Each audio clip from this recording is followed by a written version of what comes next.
আয়ুষের কাঁধে এবার দেবলীনাকে গুছিয়ে দেওয়ার জন্য এবার জয়িতা আয়ুষকে থানা পুলিশ করার হুমকি দিল। হ্যাঁ বন্ধুরা, ভিডিওটা লাইক দিয়ে দেখতে থাকুন। যেই মুহূর্তে কিনা জয়িতা বলতে থাকে যে দেখো আয়ুষ, তুমি এবার ঠান্ডা মাথায় সব কিছু ভাবনা চিন্তা করে তুমি তোমার ডিসিশন আমাকে জানাও, কারণ এখন তোমার মায়ের সম্মান রীতিমতো বাঁচানোর একমাত্র যদি কেউ থেকে থাকে সেটা হলো গিয়ে সম্পূর্ণরূপে তুমি আছো, কারণ তোমার মায়ের মান সম্মান এখন তোমার হাতে।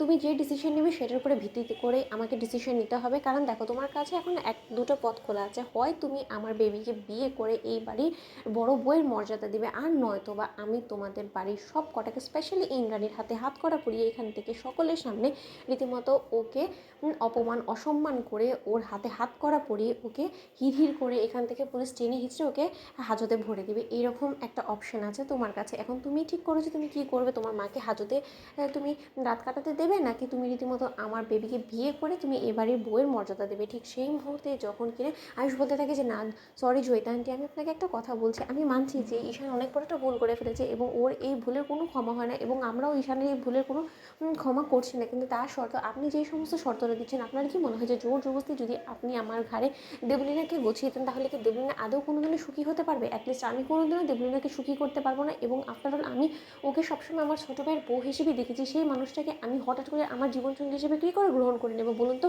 অন্যদিকে দেবলীনা যখন বলতে থাকে যে ওয়াই নট আয়ুষ, বলো তো তুমি যে মেয়েটাকে কিছুক্ষণ আগে রাগে ক্ষোভে পড়ে তুমি বিয়ে করেছো, ওর মধ্যে এমন কী গুণ আছে বলো তো? ও তো রীতিমতো তোমার নখেরও যোগ্য না, অথচ আমার মধ্যে কী নেই বলো তো? কিসের এত খামতি আছে আমার মধ্যে বলো তো? আমি ওয়েল এডুকেটেড, দেখতে সুন্দর, আমি তার থেকেও বড় কথা আমি গাঙ্গুলি বাড়ির একদম উপযুক্ত, এবং তার থেকেও যেটা সব থেকে বেশি তোমার প্রাধান্য দেওয়া উচিত সেটা হলো আমি তোমার মা স্বয়ং ইন্দ্রাণী আন্টির পছন্দের পাত্রী। তাহলে নিশ্চয়ই তুমি বুঝতে পারছো যে ইন্দ্রাণী আন্টি কিন্তু যে সেভাবে তার বাড়ির যোগ্য বউ হিসেবে আমাকে গ্রহণ করে নেয়নি। সে আমার অনেক অগ্নি পরীক্ষায় পেরোনোর পরেই কিন্তু সে আমাকে তার বাড়ির যোগ্য বলে মনে করেছে, বিধেই কিন্তু আমার সঙ্গে ঈশানের সম্পর্কটা গড়ার সে চেষ্টা করেছিল, তাই না? তাহলে তোমার তা সত্ত্বেও কিসের এত ভাবনা চিন্তা, কিসের এত আপত্তি বলো তো? তুমি কোনো মতো করে কাজের মেয়েটাকে ভালোবেসে পেলো নি তো বলো তো? অন্যদিকে আয়ুষ যখন বলতে থাকে যে নো ইম্পসিবল দেবই না, তুমি মুখ সামলে কথা বলো, মায়ের সামনে তুমি কি উল্টোপাল্টা কথা বলতে বলো তো? অন্যদিকে জয়িতা যখন বলতে থাকে যে আমি বুঝতে পেরে গিয়েছি আয়ুষ যে তুমি কোনো মতেই তোমার ডিসিশনে আসতে পারবে না, তাহলে বরঞ্চ আমি পুলিশকে কল করি। এখন আফটার অল আমার কাছে তো কোনো রকম কোনো উপায় অবশিষ্ট রাখুনি,